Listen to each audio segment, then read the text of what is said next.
So we are going to speak on this subject known as secrets of lasting relationship, a subject that is not often discussed in ISKCON, but a subject that is extremely important for every devotee in ISKCON, because relationship is the foundation of everything in life, whether it be our spiritual lives or whether it be business, family life. At every level, relationships make a big difference. So today I'm going to speak some foundational understandings of relationships that can probably change the way you look at any relationship that you have or you will have in future. These principles that I'm going to speak about apply to all levels of relationships. It applies to husband-wife relationships. It also applies to parent-child relationships. It also applies to friendship. It also applies to professional relationships in the office environment. You will realize that these are principles that are very, very simple. And most of the things that I'm going to speak are just common sense. But unfortunately today, common sense is not so common. So we have to have seminars for it. So I am actually giving seminar on common sense, basically. So please feel free to write down anything that you are inspired by. Try to remember whatever you can. And you will find that in the next 2 days, today and tomorrow, you will be flooded with a lot of information. So you can be ready. I can give you a guarantee that hearing the seminar one time is not going to be enough. So I'm happy that it's being recorded, so you can go back and hear it again whenever you can. But more than anything else, whatever I'm going to speak is there in my books. So please feel free to revise, read the books again. So it's like a what do you call it? Workbook type of thing. Hear the seminar, and go back and keep reading it again and again. So there's one book called Overnight Meditations that I have written, which is based on that the seminar is developed. And that's a book that I recommend people to at least read 10 times. Not because I have written it, but because it's something that is very useful for devotees. And something that can actually help devotees at many levels. So, success in any walk of life depends on success in relationships. So, if you look at in the recent past, if you look at the types of suicides or people who are really dying in this world, you look at the reasons for which they're dying. 90% of the people who die don't die out of any external defects or problems. Nobody who has physical defects dies. Nobody who has external problems die. But people die out of sadness. And most of the sadness is caused due to broken relationships. 90% of the Bollywood movies is all about love. Either love which is good or love that is bad. And then most movies you'll find, somebody with a gun, somebody with a knife, just because of the whole aspect of frustrated love. So today we're going to explore what exactly relationships are in great depths. Life is about 4 things. Every human being has what we call as 4 needs. The first need is the need to live. Nobody wants to die. Everyone wants to live forever. And therefore this whole pharma industry, the whole hospital industry is thriving because of the desperate desire for people to live. But while living, people don't want to just live, but they also want to learn. That means everyone wants to upgrade. It wants knowledge and understanding of life. But it's not just enough to live and to learn, but the third L of life is need to love. Give love and experience love.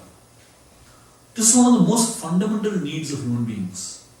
Human beings are not rational animals, they are relational animals. Therefore you will find, why is social media thriving so much? The reason social media is thriving so much is because people are desperate for relationships. And unfortunately, when it comes to live relationships, it is very difficult for people to have live relationships which are good. Because there is always some heartbreaks. Therefore, they prefer social media relationships because you can switch off and switch on anytime. You can unfriend a person anytime. But in live relationships, you tell somebody, you try to put somebody on silent mode, they start vibrating even more. Very difficult to handle people in reality, in real life. The egos are so bad. Therefore, people prefer social media. Friends on Facebook, people whom you can chat with, whom you don't know. And it doesn't matter if you disconnect from them, also doesn't matter, we'll get one more. But the need for social relationships, the need for relationships, it's not forgotten. The need is desperately there. Therefore, the fourth need of every human being, so the first is the need to live, the need to learn, then the third is the need to love, and the fourth is the need to leave a legacy. What is the meaning of leave a legacy? Leave a legacy means, much after you are gone, how do you want to be known? So, there are two ways in which people can know you. Either people think that, good, this fellow died. They'll celebrate, That's one way that people can know you. The other way is, people remember you for what you have given them. No one remembers you for what you have. People always remember you for what you give. The need for leaving a legacy essentially means, how do you leave a legacy? You leave a legacy in people's hearts, depending on the way you connect with them, depending on the quality of your relationships. And therefore, what we do in life and how we connect with people determines how we are remembered much after we are gone. Human beings live for a certain duration of time, say 1977 to 2010. So that whole period of their life is marked by a dash in between. 1977 dash 2010. That means your entire life is that one dash. The quality of that dash determines whether you'll be remembered much later or not. And therefore, Peter Barwash, one of our devotees, he wrote this book called The Dash of Life. It's a very interesting title because the quality of what you do in that dash, it's a very small dash. After you die, it's just one small dash. But the quality of that dash determines whether you're remembered after you're gone. Relationships is like a bird. If you squeeze it too much, it dies. If you set it free, it flies. But if you give it love and affection, it stays. The balance of how much to give and how much not to give, how much to squeeze and how much to set free, that's what relationship is all about. And so today and tomorrow we're going to see what that balance is. So today I'm going to share with you all what I call as a few secrets of lasting relationships. I actually planned to do this tomorrow, but I decided to do this today, and I'll do tomorrow something else. Tomorrow I'm going to do a topic known as emotional intelligence, which is something very, very deep, and it is going to take a longer period of time. So I guess tomorrow we have about 2-3 hours, and we will explore emotional intelligence in very, very deep levels tomorrow. So today we're going to discuss some secrets of lasting relationships, which are very important for us to understand before we really get into the depths of connecting with one another. The first secret is relationship a tool or is relationship the goal? So many times when we're trying to connect with one another, when we're trying to connect with people, the greatest impediment in connecting with people becomes a false ego. Instead of just like, you have a puzzle, and in the puzzle you have all these small pieces, right? Now, if all these small pieces fit together, then you can see a bigger picture. But many times, instead of seeing the bigger picture, people try to make themselves a bigger picture. Instead of seeing the goal of the relationship, they focus on their own role only. Like for example, there was a peace conference And this is like an international peace conference, and people from all over the world are going to come. And they had selected some really top level, religious, spiritual leaders. And there was a pre-peace conference. That means before the peace conference, only the speakers were called together to have a discussion about what they're going to speak and how the whole the conference is going to happen. So in this pre-peace conference, there was only the leaders sitting all together, and each one was supposed to present what they're going to speak for 5 minutes. And then after everybody speaks, they were supposed to have a discussion, who will speak first, what slots will be given and all that. So everyone made a presentation. After the presentations were made, then the time came for selecting the slots. At that time, a big fight broke out. Everybody saying, I want this slot. And the other blowing, I want that slot. Can you imagine? These people have come for a peace conference. And in the pre-peace conference, fight has started. So one fellow among them, he was just sitting quietly over there. He had already got a slot. But he was observing there's something weird happening here. So he got up and he said, I want to give my slot to this person. And everybody was surprised. He had got one of the best slots. Why was he giving his slot to another person? He said, this person has better points than me. If you really want to give people a solid impact, he should be given this slot. As soon as this man said this, immediately everybody realized what they are doing. And then everybody else, they kind of started aligning themselves to the goal. So many times, when it comes to relationships, we tend to forget the goal of the relationship and tend to focus on our own role only. In the Ramayana, there is a very beautiful story of the monkey army when the monkey army reached the southern tip of India, and they had to reach Lanka, which is 800 miles away. The question was now, who's going to cross the 800-mile ocean? Now all the monkeys started discussing among themselves, what their strengths and weaknesses are. One monkey said, I can do 20 miles. Another said, I can do 50. Another said, I can do 100 miles. One monkey said, I can do 500 miles. Another said, I can do 800 miles, but I won't be able to come back. Another was typically a very conscious person. The reason Angad said, I can't come back is because Angad knew Lanka is a very dangerous place. Not because there are demons there, but because it's a place of temptations. So Angad was not confident if he jumps into Lanka, what if he gets attracted to the temptations and he stays back over there only? Like there are many people who come to America just for a few days. They don't go back only. So Angad was not confident whether he would go back or no. So he said, I can go one way, but I'm not sure that I will come back or no. So now after everyone spoke their own strengths, nobody was really able to achieve the task. They all became sad. So that time Jambavan was like the leader among them. He was looking at all the monkeys. And that's when he realized that Hanuman had not spoken at all. So he went and called Hanuman and he said, you are the one who can actually do it. And he started reminding Hanuman of his powers.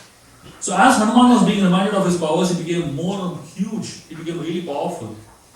And then from that onwards, you find Hanuman is the hero of the Ramayana. But if you find a very interesting phenomena in this particular pastime, we find that Jambavan reminded Hanuman. So from the world's point of view, Hanuman is a hero. But from Hanuman's point of view, Jambavan is a hero. Because Jambavan was the one who reminded him of his powers. Just imagine if Jambavan was an insecure person of today.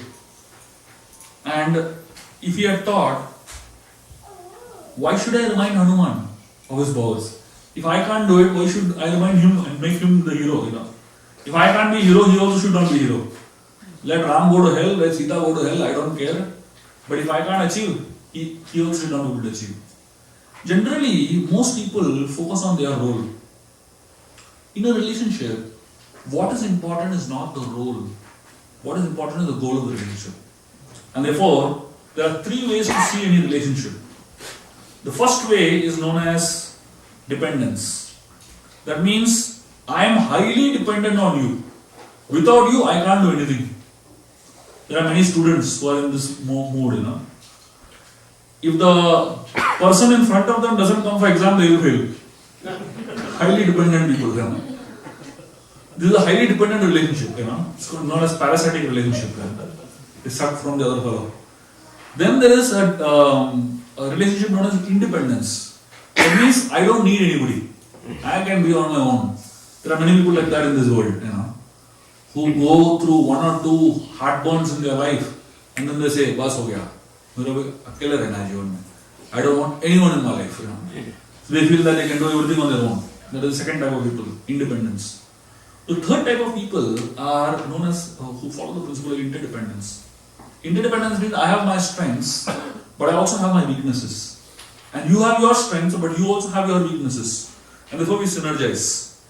And that synergy creates harmonious relationships and beautiful relationships. Because the focus there is not on the role, not on each one's role, but it's on the goal of what we can achieve in a relationship. The second very important aspect of relationship is known as 4 A's of effective relationships. These 4 A's are very simple principles of relationships, but these are very powerful principles. And anytime these 4 A's are applied, relationships just enhance like anything.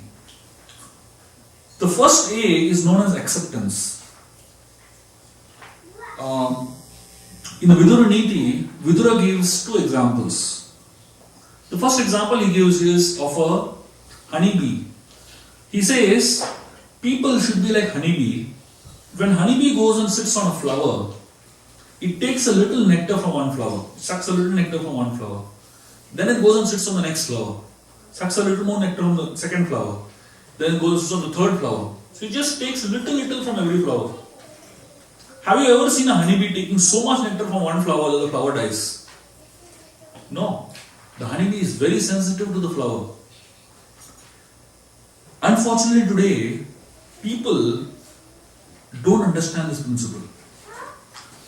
What we know is, we squeeze a person as much as possible.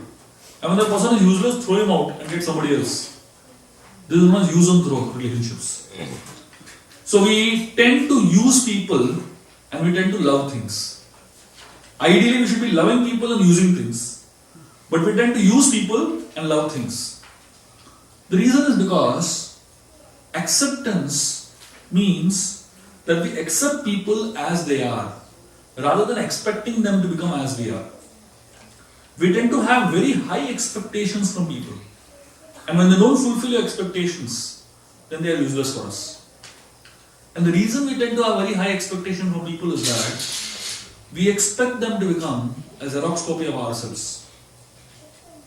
So what people actually want in a relationship is, every person who is connecting to me should become a photocopy of me. Should have same likes and dislikes like me. Should have same interests like me. Should have same mindset like me. Unfortunately, people are different. And the more we tend to look at people and accept people as they are, the better it is for the relationship. The second, appreciation should be done in public and criticism should be done in private. Unfortunately, we do criticism publicly and appreciation, if at all, privately. People struggle so much to appreciate each other today. What people do in the name of appreciation is actually flattery. People don't really appreciate one another. In ISKCON, especially, when we say that you want to appreciate some other devotee, we actually don't appreciate. Most of the time we flatter. What is the difference between appreciation and flattery? Flattery involves only one organ of the body, that is the lips. Whatever comes in your mouth, you speak. Prabhuji, you're like Krishna only for me. What does it mean? Nothing. It doesn't really mean anything, and you don't even really mean it. But you're just saying it because you are in a devotional atmosphere and it's expected that you should do some appreciation. The difference between appreciation and flattery is just lip talk, but appreciation involves many aspects. Appreciation involves the eyes to observe first. That means you observe the good qualities of the person. Then it requires a mind to analyze. Analyze the good qualities of the person. Then your heart feels. And then your lips talk. And when you speak that way, what comes out is appreciation. And such appreciation encourages a person. But flattery doesn't encourage a person, it only boosts the false ego. So what we need to do in our lives is appreciation. And appreciation should be done continuously, constantly, consciously, constructively. If appreciation is done in that way, the relationship really becomes very powerful. I don't know if you ever noticed this, if you look at all our scriptures, whether it is the Gita, the Bhagavad, Mahabharata, Ramayana, wherever people are addressed, it's a very interesting way of addressing. Like for example in the Gita, Krishna calls Arjun as Gudakesh sometimes. He calls him as Parantapa, he calls him as Savyasachi, he calls him by so many names. Why? And even Arjun calls Krishna by so many names. He calls him Govinda, Madhusudan, so many names he calls him. Why? The reason is because just by calling each other different names, they're actually appreciating different qualities of one another. When Krishna calls him as Gudakesh, he's appreciating the quality of Arjun that he has conquered sleep. I mean, can you imagine? It's such a simple thing. Just by calling a name, you're actually appreciating the person's quality. And that means in the Vedic culture, appreciation is like a part of the vocabulary. It's just part of our day-to-day dealings. But unfortunately, because we don't do that kind of appreciation, we have to actually think a lot before appreciating. Appreciation really touches the heart. There was one person whom I was giving a lecture in a pre-marriage reception or something like that. It was like a pre-marriage gathering. They had called me to speak. So I was speaking there and I was speaking about appreciation, how important the appreciation in a relationship. One old man got up, like a 75-year-old man. This fellow said, I am staying with my wife for last 50 years. Does it not mean that I appreciate her? Do I have to actually say that I appreciate her? So I told him, I looked at him and I told him, you have a brilliant smile. This guy should have seen his face, his smile became even bigger, He became really happy. I asked him, how did you feel? He said, very nice. I said, 75 years you have been smiling, and after 75 years also I'm appreciating you, still feeling good about it. I said, that's exactly how it is. No matter how much people are appreciated, it's not enough. And people need to be appreciated to actually feel loved also. So the first A is acceptance, the second A is appreciation, the third A is acknowledgement. In a relationship, people need to feel acknowledged. Their presence needs to feel acknowledged. One time in our community, in our temple, there was a man who wrote a complaint, an email with a huge list of complaints against the management. Now there are two ways the management could have dealt with it. One way was that they could have just neglected it because this person is not really a very important person or something like that. But fortunately, the management decided to actually appoint a very senior person to go and sit with him and find out what exactly is happening. So the senior devotee sat with this man for 2 hours, and this man had only negative things to say. 2 hours constantly only speaking negative. Next day they again met. Another 2 hours, only negative. They met like this for 4 days continuously. And after 4 days, when this fellow came, the 5th day, this fellow had a changed person. He actually had tears in his eyes. He was crying and he was talking about all the positive things about the management. Now what did this devotee do? Nothing much. He just sat and heard him. That's all. Many times when people come to me with their problems, I'm sitting with them, hearing them for an hour.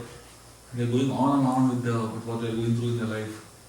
And after 1 hour, they're telling me, thank you very much, Prabhuji, you have solved our problem. Most of the time I'm not even open my mouth.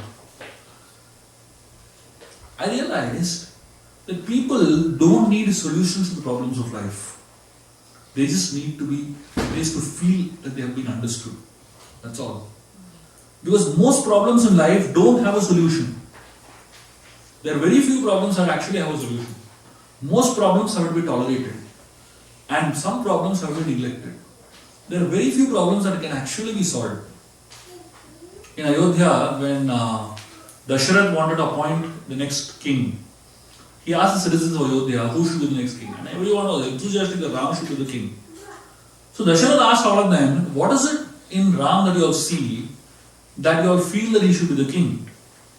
And one of the things that the citizens of Ayodhya said, they said that Ram connects with us so intimately, so much, that he comes to our house even when we don't call him. He just comes to all our houses. And they said that when we have a problem, when we have a difficulty and we are going through a crisis, Ram comes and he cries with us. In fact, he cries more than our family members also. And they said when we have a joyful moment in our lives, Ram comes and he's more happy than our family members. They said we have no idea why and how Ram does that. Now if you notice this section, it's a very interesting thing that citizens of Ayodhya, they don't say that when we have difficulties in life, Ram comes and solves our problems. They say that Ram comes and cries with us. Which essentially means that Ram is not solving everybody's problem, though he is God over there. Why? Not all problems are meant to be solved. Some problems are meant to be tolerated, some problems are meant to be neglected. And therefore, when people feel acknowledged, they actually feel valued. So first thing is acceptance, second thing is appreciation, and third thing is acknowledgement. And if these three A's are not done, then a fourth A follows. The fourth A is known as alienation. Suddenly people start feeling that they're staying with an alien. If they don't feel enough acknowledged, enough appreciated, enough accepted, they start feeling that they're staying with an alien. Alien speaks different language. He's in a different world. And we can't understand what the fellow is saying. That's what an alien is. Right? So many times in the relationship, when people are not accepted, not acknowledged, and not appreciated, they feel disconnected from one another. And that disconnection is very dangerous for a relationship. That disconnection actually takes the relationship apart. One of the most important needs in a relationship is the need to be understood. In Ayodhya, there are different ministers who handle different departments. And one of the departments in Ayodhya is handled by a minister named Ashoka. And this entire department is only meant for one purpose. You know what's the purpose of the department? The purpose of this department is to make sure that people don't have grudges. So, an entire department created to go around the whole kingdom of Ayodhya to find out if people have problems or not. Can you imagine? Just imagine if we have a department like that in India today. What would happen? People just go crazy. And today in Donald Trump's reign, you have a department like that. So, essentially, if you try to understand why this department was created in Ayodhya, because the need of a human being, the greatest need of a human being is the need to be understood. Unfortunately, human beings, they don't want to understand others, but they want to make themselves understood. How do you understand others? You understand others if you have the patience to listen to them. Unfortunately, no one listens. People love to speak, but no one loves to listen. In fact, people are so enthusiastic to speak. Human beings have 2 ears and 1 mouth. Why? So that you can speak less and hear more. But unfortunately, we end up speaking more and hearing less. This deep-seated addiction to conclude before listening is a very powerful thing in a human being. Even before we listen to what the other fellow is trying to say, we already made our conclusions. Because we just don't have the practice to listen. We love to speak, we love to, tell whatever we have in our mind, even before the other fellow completes a sentence. There was a guy who had gone to a hotel, and he asked this person in the hotel, he asked the waiter, do you have any solution for hiccups? The waiter said, wait a minute. He bent down, picked up a mop from the ground, and he hit this one on his face. He said, why did you hit me? He said, see, your hiccup is gone. This is a new solution for hiccup. This fellow said, I don't have hiccup, my wife sitting outside in the car has hiccup. Now, before understanding the problem only, he gave a solution. That's exactly what happens in most people's lives. Everyone wants to be Superman and Superwoman. Before understanding the problem only, you want to give a solution. Why? The reason is because to be able to listen carefully, you need to have some patience. Unfortunately, people just don't have the ability to listen. When we are taught communication skills in schools and colleges, we are taught reading skills, writing skills, speaking skills. Unfortunately, in communication skills, we are never taught listening skills. Which is the most important part of communication is listening. And we are not taught listening skills. Formally. It is assumed that your ears are always open, so you should be able to listen. But just because ears are open doesn't mean you will listen. Mouth is shut, but ears are always open. But can you imagine, in spite of ears always being open, we can't hear. And that's the unfortunate reality of life. There are 5 types of listenings.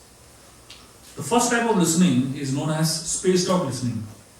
Spaced out listening means physically hear. Oh. Just lose connection. I don't know. Anyway. Yeah, the first type of listening is known as spaced out listening.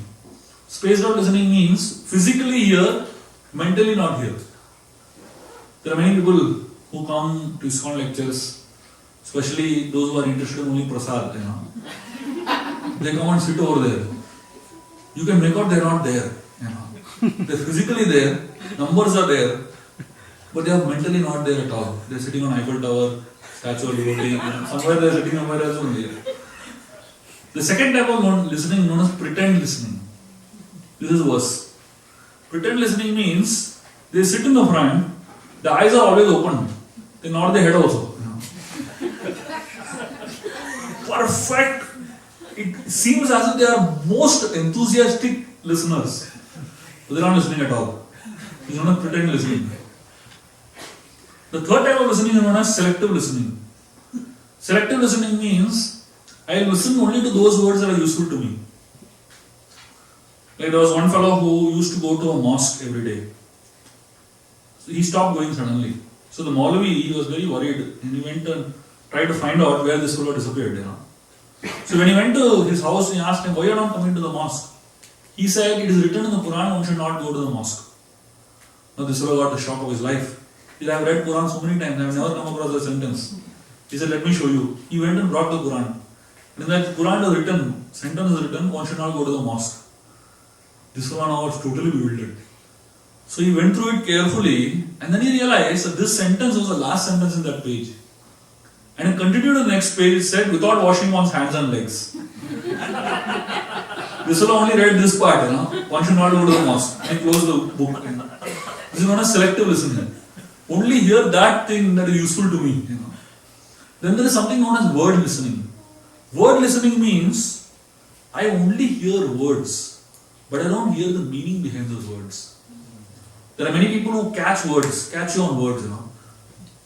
23rd March 2015, you said that to me. Come on. The mood was different at that point of time, the situation was very different, my mindset was very different, what I was feeling was very different. All that people don't remember. They remember the words. That word, you said that word to me. So when you only catch people on words, or only when you try to hear words, actually words don't convey everything. The feeling behind the words, the intention behind the word is more important than just the words. And the last type of listening is known as empathic listening. Empathic listening essentially means that you try to put yourself in the shoes of the person that you're speaking with. And not just hear the words, but also hear the feeling behind those words. And not just, have a conversation in terms of externals, but really try to empathically try to understand what that person is going through in his or her life. That's when listening happens in a complete way. One of the problems in relationships, one of the greatest problems in relationships is talent. Talented people are some of the most loneliest people in the world. In fact, the more talented you are, the more lonely you become. I have seen so many talented people in my life, and unfortunately, they have such a struggle in relationships. They are expert in everything else, but when it comes to relationship, they're a massive failure. Because talent can help you overcome many aspects of life. Talent can help you overcome many problems that you come across in life. It can in fact open many doors to success. It can open the first door to success. It can open the second door to success. It can open the third door to success. But talent can never open the final door to success. Because the final door to success is not opened only by talent, but it is opened by good attitude. Unfortunately, people who are highly talented, they actually never ever cultivate their attitude.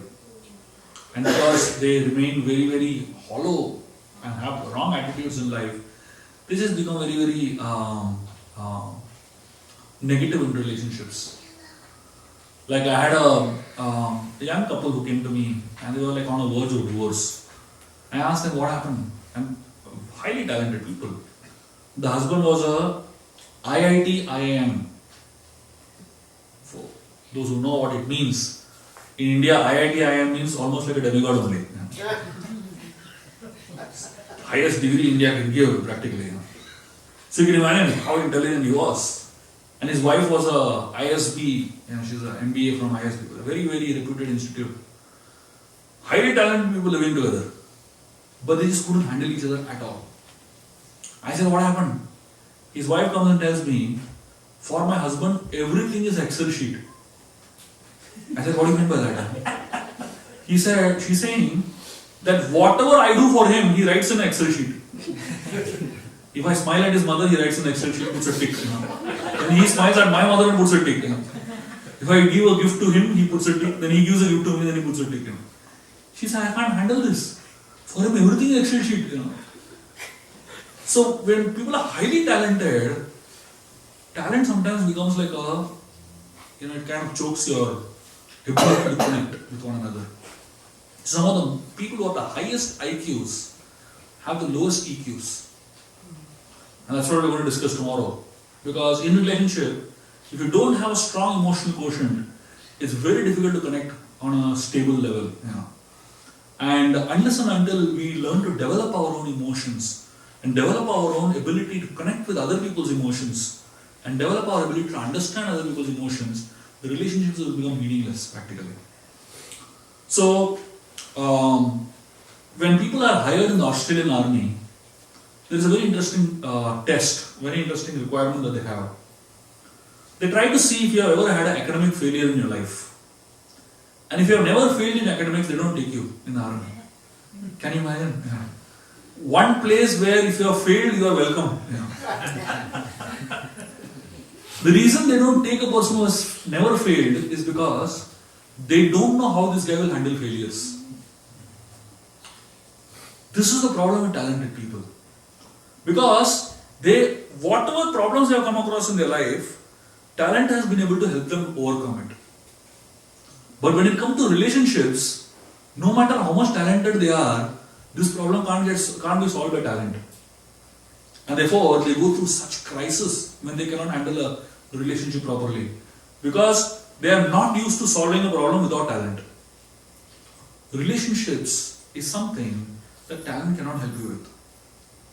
What is really needed to help connect with, overcome problems in a relationship is a good attitude. Like there was a young couple that came to me. Few months of their marriage, they were going through a divorce. I said, what happened? The husband and wife, I asked them, where did the fight begin? They said, fight began first day only.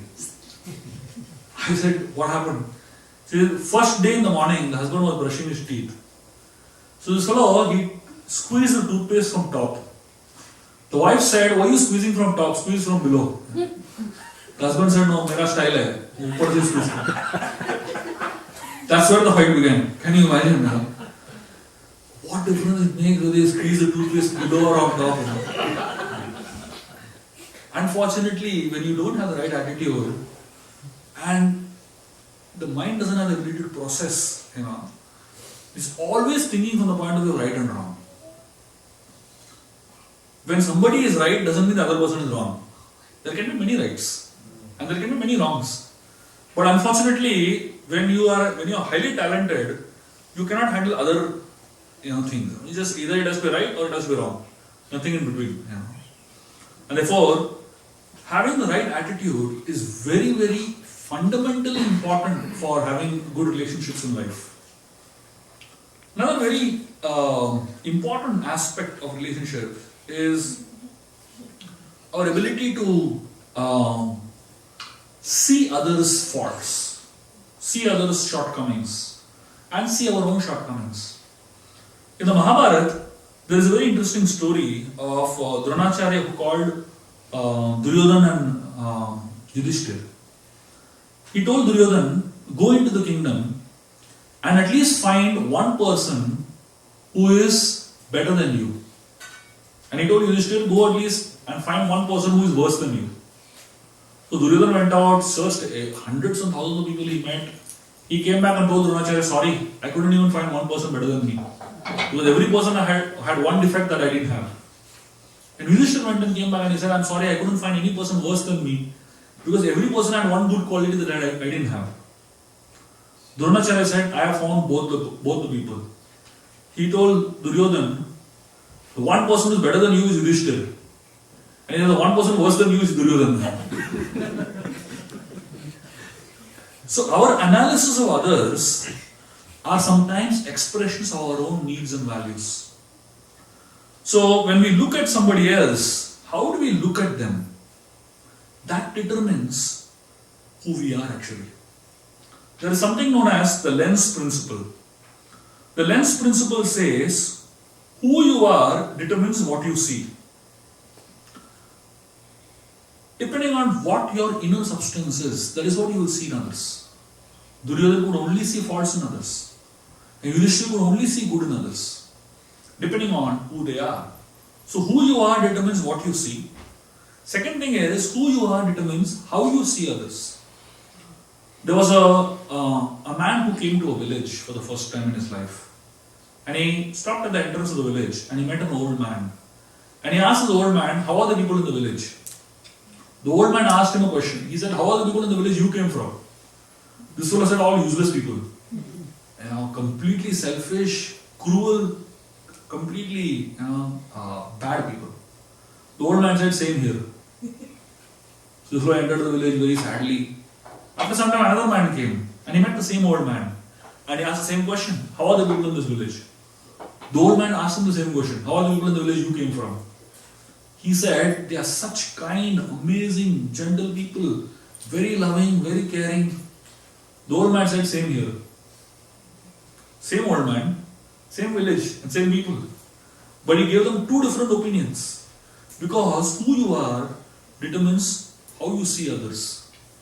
If you are kind-hearted, you will see everybody is kind-hearted. If you are very critical, you will find everybody around you critical. And then who you are determines how you see life. Depending on what you are made up of, what your inner substance is, that is what you will see everywhere around you. There are many people who see life as completely bad. And there are some people who see life as very beautiful. There are some people who see life as no colors at all. Boring, same, everyday, same thing. And there are some people who see life as so beautiful, so many colors, so many varieties. It's not that life is, different. It just depends on what lens you are wearing. If you're wearing the right lens, that is the way you will see life. There was a small child who wanted to play a prank on his grandfather. His grandfather was sleeping on an easy chair. The child went and he took some piece of old smelly cheese and put it on the mustache of the grandfather. And he went and hid. The grandfather got up and he started smelling. He said, this room is stinking today. He went to the next room. He said, this room also is stinking. He went all around the house. He said, the whole house is stinking today. He went outside the house. He said, the whole world is stinking today. Where was the stink? Below his nose. So many times when we see that the world is bad or life is useless, it all depends on the way we see it. It's our own lens. And if you just change our lens, a lot of things change. When we look at people, we see them as either good or bad. There are 5 ways to see people. The first way to see people is you only see the bad and magnify the bad like anything. The second way to see people is see good and bad but magnify the bad. The third way to see people is see good and bad and emphasize both. The fourth way to see people is see good and bad but magnify the good. And the fifth way to see people is see good and bad but only focus on the good and magnify it like anything. Now, depending on who we are, we end up seeing people in 5 different ways. Of course, I don't think we can see people only good and only magnify that. I don't think we are so good. It can only be divine people who can do that. And we are not so bad that we only see bad in people and magnify it, But we are somewhere in between. So we have to try to, as much as possible, start looking at the good in people. There are 2 examples that are given in the scriptures. One is a housefly. A housefly, if you look at the nature of flies, if the fly goes into a garden with beautiful flowers also, you'll find the fly will not sit on any of the flowers, it will go and sit on some piece of dirt. And in the same garden, you will find a honeybee. And a honeybee, no matter how much dirt is there, even if it's in the middle of a garbage bin, it will focus on one flower and sit on that flower. So now we need to decide what mentality we want to adopt. Do we want to adopt the honeybee mentality or do we want to adopt the housefly mentality? Depending on which mentality we adopt, we develop a certain type of personality and certain type of mindset in our personal lives. And that determines, the way we look at people. When we look at relationships in life, by proving that somebody is wrong in a relationship, you can never get the relationship right. In a relationship, whoever is proved wrong, somehow the relationship itself goes wrong. The ego needs to prove that I am right and you are wrong. That's the nature of the false ego. Desperate to prove that I am right and you are wrong. Blaming others is nothing but excusing yourself. So when we say sorry when I am right, it only means that I value the relationship and you more than valuing right and wrong. And therefore, in relationships, we should never ask the question whose mistake it is. The moment you ask the question whose mistake it is, the relationship starts falling apart. The question that should always be asked in a relationship is whose life it is. Just imagine you are driving on a highway and there's a huge highway and you're in a car driving in the right direction, and as you're driving, in front of you a huge black truck comes.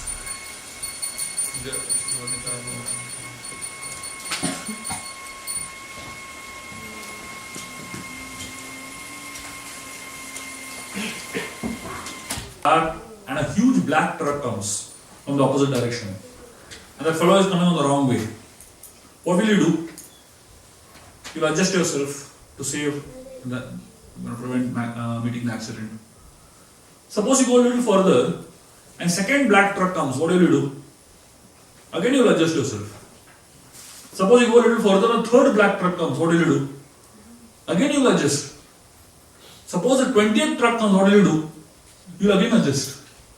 Because when it comes to limitations of traffic on the road, the question you ask yourself is not whose mistake it is. The question you ask yourself is whose life it is. And suppose you decide, how many times I will adjust. Let the flow adjust now. And you don't move. And the truck bangs you. And you will end up in a hospital with your hand and leg fractured. And somebody comes and asks you, what happened? You can't say, I was right and you was wrong. Doesn't make any sense, Similarly, in relationships also, there is a lot of limitation in the traffic on the road of relationships. Whenever you ask this question, whose mistake it is, then you actually end up messing the relationship. The question that you should always ask is whose life it is. In every relationship, there is a golden egg. And I'm sure all of you have heard of the farmer that had a hen that laid the golden egg. So in every relationship is like a hen. And the golden egg is all the beautiful things that come out of the relationship as a result of the relationship. But the problem with the hen is that it eats too much. The front part really eats a lot. So the farmer got really irritated. How much is someone eating? Only the back part is useful to me, front part is useless to me. So he said, let me cut the hen into half. Only keep the back part, throw the front part out. In every relationship, you'll always remember there is a front part and a back part. There is a useful part and a not so useful part.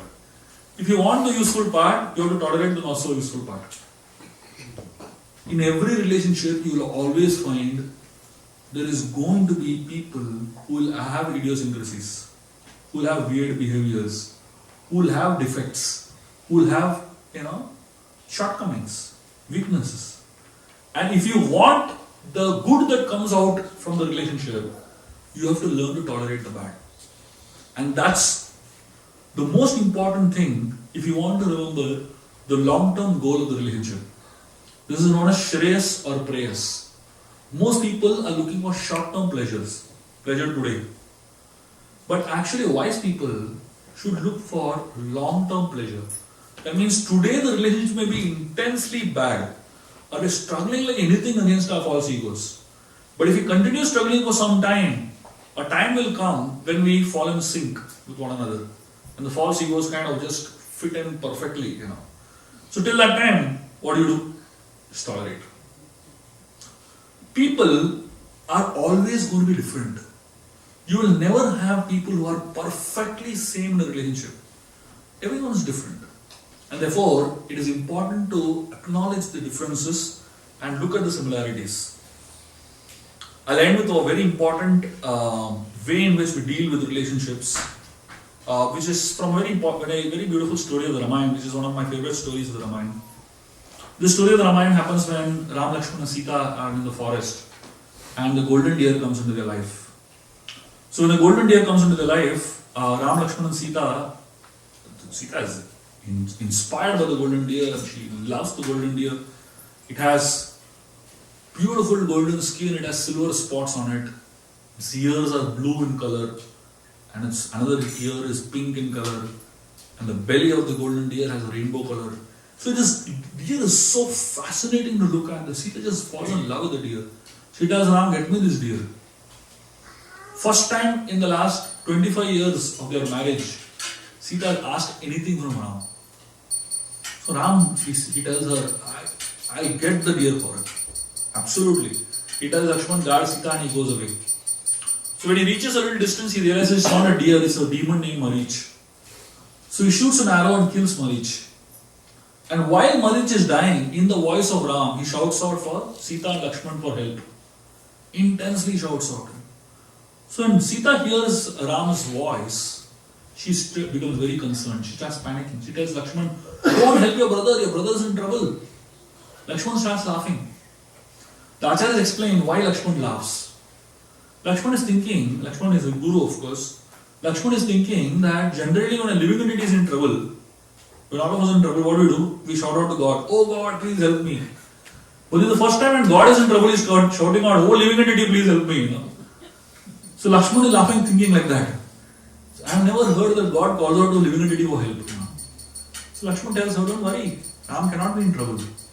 Sita tells, come on, don't you hear? You didn't hear Ram's voice. Why are you so complacent? She starts pushing him like anything. Lakshman is not budging from there. So finally, Sita uses very heavy words to push Lakshman away. So here is conflict between Sita's concern and Lakshman's confidence. It's not that Sita and Lakshman were not wanting safety of Ram. Both wanted Ram to be safe, but at the same time, they were looking at Ram from two different points of view. Sita was concerned about Ram, and Lakshman was confident about Ram. Who is right? Sita is right or Lakshman is right? Or who is wrong? Sita is wrong or Lakshman is wrong? Neither of them are. They're just looking at the same scene from two different perspectives. So you don't have to be right or wrong to get into a conflicting situation. Conflict just happen like that only. So Sita starts blaming Lakshman, and she in fact abuses him literally. So now Lakshman, for the last 13 years, he has been serving like a menial servant to Sita and Ram. Left his family, left his wife, left the comfort of his house. Everything he has left for these two people. And he has not slept for one night also. For 14 years, for the last 13 years, he has not even slept one night. So when I say he has not slept one night, it doesn't mean he was doing a call center job. He was not sleeping all day long, He was not sleeping all night long, and all day long he was doing seva. He was serving them menially, building houses, building boats, carrying all their luggage, doing so many menial things for them, finding food for them. And after 13 years of such service, Sita tells this to Lakshman. She tells him, I know why you have come here to the forest with us. You are waiting for a chance that Ram goes away so that you can enjoy me. Can you imagine? Sita doubts his character. I mean, we know Lakshman's character. Lakshman was a person who had not seen Sita above her feet. I mean, the time for identifying the ornaments of Mother Sita came when Sugriva showed all the ornaments. Lakshman could not identify any ornament of Sita except the one that was on her feet, the nupur and the anklets. So with such a person, she is doubting his character. So Lakshman feels so hurt. Now, at that point of time, Lakshman doesn't go and start discussing, do you know how much I saw you, I have not seen you little now. He doesn't get into all the argumental thing, He doesn't try to defend himself. He doesn't try to justify himself. He just walks away. Sometimes when people are not in the right frame of mind, that's not the time to discuss. That time is best to let go. So Lakshman walked away. So when Lakshman walked away, he reached where Lord Ram was. Lakshman in fact told Sita that I am sure when I come back you are not going to be here. And he left. So when he reached Ram, Ram asked him, who told you to come here? I told you to guard Sita. What are you doing here? And then both of them come back and find Sita is missing. Ram blasts Lakshman left, right, center. He tells him, you are a useless person. The one thing I told you to do, you can't do that also. You have no competence. I mean, in all these years that they have been doing seva, that time Ram didn't say all this. And one mistake he made is firing him left, right, center. Can you imagine Lakshman's situation? One person who has given his youth to these two people. He has given all his life, all his comforts, he has given the company of his wife. He has done so much sacrifice for them. One is doubting his character and one is doubting his competence. For somebody whose character and competence are doubted, what is the hope, what is the inspiration to continue in such a relationship? If anybody had to go through something like this in any organization, working for somebody and somebody's his character and competence is doubted, you'll say, hell with these two people, I'll go back to Ayodhya and have a good time over there, What am I getting over here by being doubted of my character and my competence? So Lakshman, he could have easily given up at this point of time. Packed up his luggage and gone back to Ayodhya. But Lakshman doesn't do that. Lakshman continues serving Sita and Ram in spite of that. That teaches a very important lesson in relationships. In fact, all of us will go through such a phase in our life where somebody we love the most insults us so badly. Insult is not so much so hurtful when somebody who insults us is a stranger. But someone whom we love the most, when that person insults us, the feeling of hurt is the deepest. Now, how do you handle it, in such situations? If you don't know what Lakshman did, so many relationships can get broken. In fact, 30 years of relationship can get broken in 30 seconds if you don't know this rule what Lakshman followed. He did what I call as press the pause button. So when Sita spoke those words, Lakshman pressed the pause button. And when Ram spoke those words, again he pressed the pause button. When you're going through an action movie and suddenly some phone call comes, what do you do? Press the pause button. You don't want to miss any action, right? So when Lakshman pressed the pause button, he asked himself a question. The question that he asked himself is, does Sita mean what she spoke? And the answer that he got from within his heart was no. Her concern for Ram is coming out of the form of those words. She was desperate to push him somehow to go and help him. That's all. The concern came out of the form of these words. And when Ram spoke those words, again Lakshman pressed the pause button and he asked himself the same question. Does Ram mean what he spoke? And again the answer that he got from within was no. His concern for Sita is coming out of the form of those words. Now when we go through such a situation in our lives, Most people ask me, what to speak of pressing the pause button? We don't know where the remote control is in such situations of life. Very difficult to press pause button and all the philosophy, all that goes for a toss. Now just to make you understand, Lakshman was not an ordinary person. He was an angry young man. At the drop of the hat he would get angry. He was a very volatile person. He practically had no self-control. So many situations Ram had to make him quiet, When such an angry person in this situation is so delicate, how did he manage to become so self-controlled that he pressed the pause button and all that, One thought in Lakshman's mind helped him press the pause button. When Sita spoke those words, the one thought was a thought of gratitude. Lakshman was thinking, should I forget to be grateful for the 25 years of love that Sita has deposited in this relationship, for this one withdrawal, for this one mistake that she made? And when Ram spoke those words, again this one thought of gratitude helped him. He said, 40 years Ram has deposited love in this relationship, and he has made one withdrawal, one mistake. Should I forget to be grateful for the 40 years of love, for this one mistake that he has made? This one thought of gratitude helped Lakshman press the pause button. Many times when we go through such situations in our personal lives, we forget to be grateful. We forget to be grateful for all the years and years and years of love that has been deposited in the relationship. And we just focus on that one withdrawal, that one negative experience. This thought of gratitude is a very important thought for human beings to have, especially when it comes to important relationships of life. We cannot control what others do or what others say, but we can definitely control what we do and what we say. Therefore, it is very important for us to develop this whole thought process of controlling our own emotions. It is said the quality of my communication with the world outside determines my success, but the quality of my communication with the world inside determines my happiness. Tomorrow, as we are going to continue this discussion on relationships, I am going to speak more about how to handle your own emotions and how to identify your own emotions, and then how to manage other people's emotions and how to help handle other people's emotions. And only when we have the combination of these four things, then we will be able to have relationships in a more effective way. Just summarizing everything we spoke today, I started by speaking about tool or goal. We need to focus on relationship, not on our own role, but on the goal of the relationship. Here we spoke about the story of Hanuman and Jambavan. Jambavan focused on the goal of the relationship and not just on his personal role. Then we spoke about the 4 A's of relationships. We spoke about acceptance, appreciation, acknowledgement, and alienation. Then we spoke about talent versus attitude, how important talent is.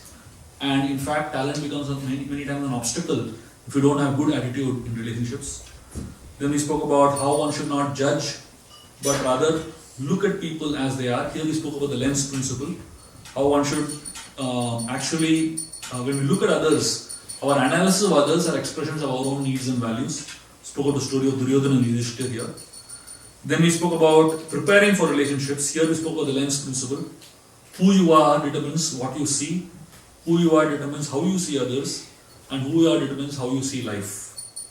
And then we spoke about being happy with yourself. That means here we spoke about how one should look at our own strengths and weaknesses. Each one of us have our own unique qualities, and others also have their own unique qualities. So that means be satisfied with who you are and not try to imitate somebody else. We'll speak more on this tomorrow. And then finally we spoke about react or respond. And here we spoke about the concept of pressing the pause button in the story of Lakshman. I'll stop here. Thank you very much. We are getting late for I think just 1 minute left. So probably you can just make some announcements if there is a need to make announcements. A few minutes if there's 1 or 2 questions. Okay. The Aarti doesn't begin exactly on time? Yeah, it's real business. Okay. So anybody has any big question?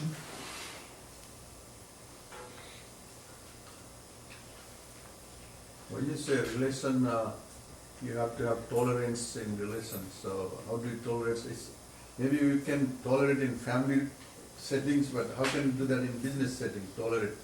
People will, Yeah, so in business settings, there's a difference between the way you deal with people in business settings and family setting. In family, there is love. The prime motivating factor is love. In business, the prime motivating factor is not never love. You can't love your business partner. Doesn't make sense. In business, you need to approach people in a very different way. In business, it's all need-based relationships. There are some people who are very genuine, and with such people you can develop all the qualities that we discussed. But for most people, they're just acquaintances, right? There are different levels of relationships. There is something known as bandhu. Bandhu means acquaintance. I mean, you just hang around with them or you do business deals with them. There you don't develop very deep relationships with them. We don't need all the principles that we spoke about. Then there are something known as sakha. Sakha means a little more intimate friendship.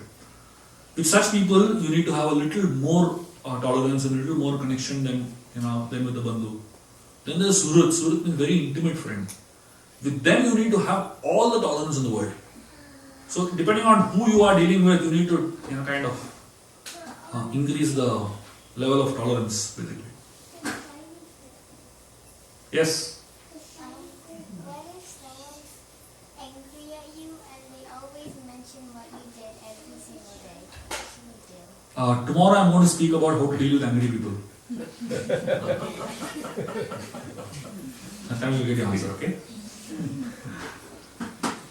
Yes. About point number 3, Prabhuji, talent versus attitude. Yeah. You were giving that example of right or wrong. Yeah. You don't understand anything in between. How can we teach a kid, to be in between? So the kid only understands that this is right and wrong. Kids, maximum their understanding comes by observation. They don't understand words, they understand actions. So if you want to teach a kid, you have to show it by your own actions. Unfortunately, what happens is our words and actions are very different. We tell them do this, but we do something else. Child is very smart. So we have to be very careful when we are dealing with kids. The best way to deal with children, teach children important things is by your own actions. Unfortunately, you can't imitate, you can't be ungenuine in that, right? So that's the best way to teach children. They don't understand something, no problem. You keep acting in the right way, and then over a period of time, they'll understand what is the right way to act.